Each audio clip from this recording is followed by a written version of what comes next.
par le gouvernement aux rebelles ougandais des ADF.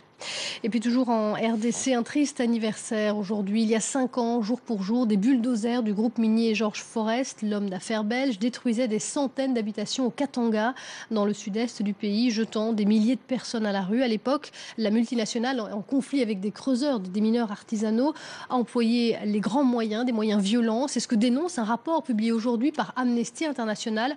Un rapport accablant selon notre correspondant Mehdi Medeb.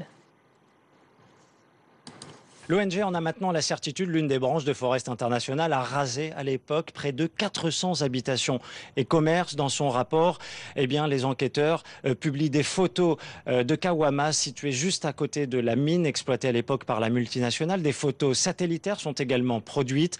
Les enquêteurs assurent que les habitants n'ont jamais été prévenus. Et donc au cours de ces expulsions illégales et forcées, des milliers de personnes, des creuseurs mais aussi des villageois et des enfants se sont retrouvés du jour au lendemain à la rue, sans rien, juste avant le début de la saison des pluies. À l'époque, la multinationale est en conflit avec les creuseurs artisanaux, chose assez courante au Katanga. Mais Amnesty va plus loin. Elle accuse l'entreprise d'avoir menti durant des années. Sa version des faits consistant à dire que seul le campement des creuseurs avait été détruit est mise à mal aujourd'hui par les éléments de preuve apportés. Amnesty dénonce enfin l'attitude des autorités accusées d'avoir voulu étouffer l'affaire.